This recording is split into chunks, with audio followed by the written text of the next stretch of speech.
I want to start with a question. Not a dramatic one, just an honest one.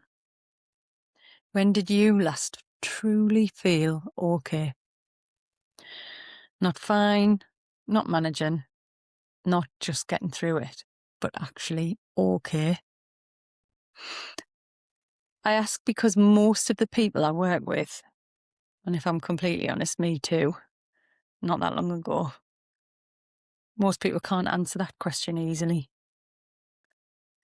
And I think that matters more than we've ever been told.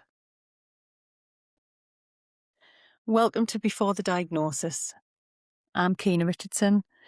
I'm a somatic embodiment coach and a breathwork practitioner. I work with people navigating life beyond a cancer diagnosis, beyond illness and burnout, and the complicated emotional landscape that tends to arrive alongside it all. I was an emergency nurse for 17 years. I worked overseas, in management, in education, in resus bays and trauma rooms, and corridors where things happened that didn't leave me even when the shift ended. I left nursing in December. And about 8 weeks later, when the adrenaline finally stopped, when I wasn't needed anywhere, when the diary went quiet, I realised something. My body had absolutely no idea that it was safe. I was still running, I was still scanning, still waiting for the emergency that wasn't coming. Fight or flight was a constant for me, despite the breath work, despite the yoga, despite doing all the things that you're supposed to do. And it was when I was sitting with that, really sitting with it, that this podcast was born. Because I recognised that I'd been here before, when I was navigating life after illness, which is where I started asking a different question. Not what's wrong with me now, but what happened to me before. And that's what we're doing here. That's what every episode of Before the Diagnosis is going to explore. The story that came before. So I want to tell you a bit about my story. Not because it's exceptional, but because I think you might recognise it. I went into nursing the way a lot of us do. I wanted to help people. I was good in a crisis. I could hold steady when everything around me was falling apart.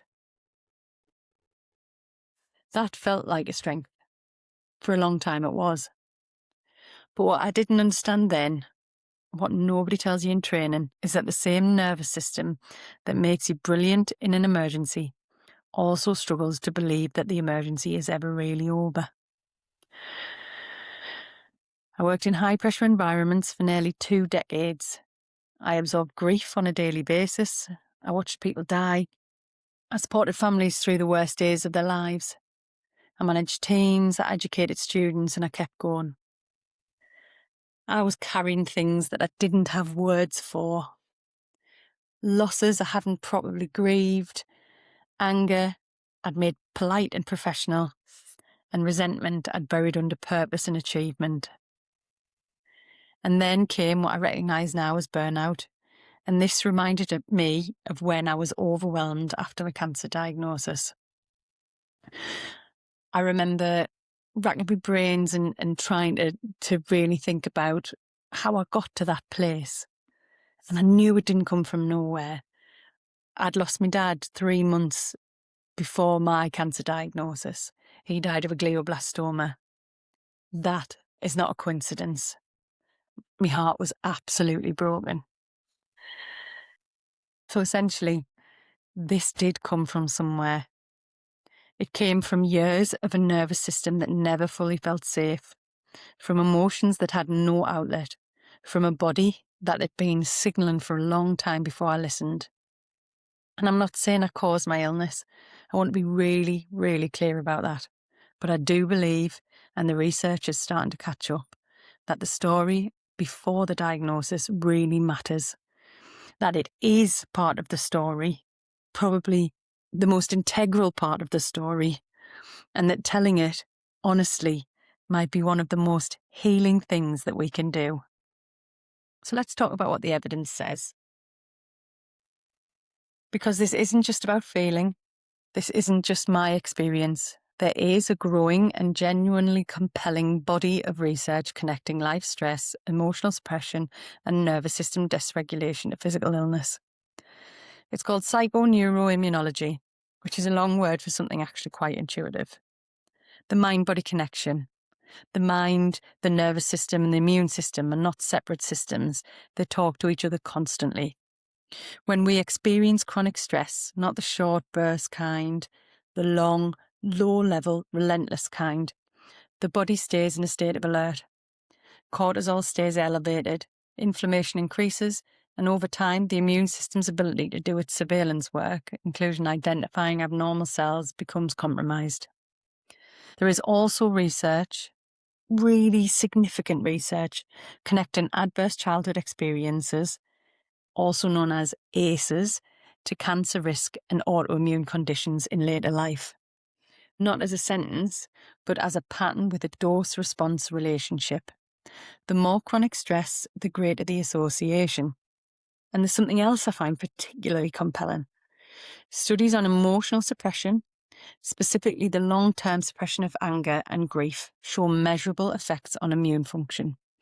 The emotions we don't express don't just disappear, they do go somewhere. Now, it probably sounds cliche, lots of people all over social media are saying it, but the body does keep the score. It's increasingly what the biology shows us. Now, I want to pause here and say something important. None of this means that you caused your illness. The science does not say that, and I will never, ever say that. What it does say is that the emotional and nervous system history of a person is relevant to their health, that stress is not just a feeling, it's a physiological state with real biological consequences. And that means addressing it is not self-indulgent, it is not alternative, it is not soft. It is clinical, it is necessary, and it is something conventional medicine rarely has time to do anything with. I want to speak directly to someone for a moment. Maybe you're a nurse, a paramedic, a doctor, someone who has spent years caring for other people, and somewhere along the way you forgot to apply that care to yourself. Maybe you've had a diagnosis of cancer, an autoimmune condition, or something chronic, and you've been treated and you're getting through it, but something inside you keeps asking a question that nobody in a clinical setting has made space for. Maybe you haven't had a diagnosis yet, but your body is exhausted. You're running on empty, you're doing all the right things and still not feeling okay. Or maybe you're someone who has always been the strong one, the one who holds it together, the one who people lean on, and you've started to wonder what it's cost you. This podcast is for you, not to frighten you, not to send you down a spiral of self-blame, but to open a conversation that the healthcare system, for all its brilliance, doesn't always have time for. The conversation about what life looked like before the diagnosis, about the grief and the stress and the years of coping, about what your body was carrying and what it might still be carrying, and about what it might look like to actually put some of that down. So I'm going to end the first episode the way I want to end every episode, with a moment just to arrive. You've been listening and probably thinking quite a lot, and maybe recognising something within what I've been saying. So I just want you to sit with me and close your eyes and take one deep breath before you go back to everything waiting for you.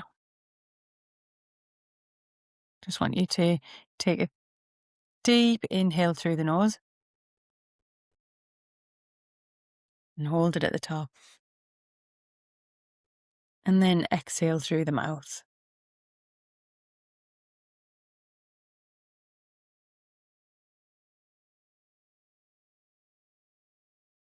That exhale, that's your nervous system getting the signal that the emergency is over. You can do that anywhere, anytime. It takes seconds, and it is the beginning of everything I want to teach you. Thank you for being here. Thank you for being willing to ask the question that most people are too busy to ask. I'll see you in the next episode. This is Before the Diagnosis. I'm Kyna Richardson, and the story begins here.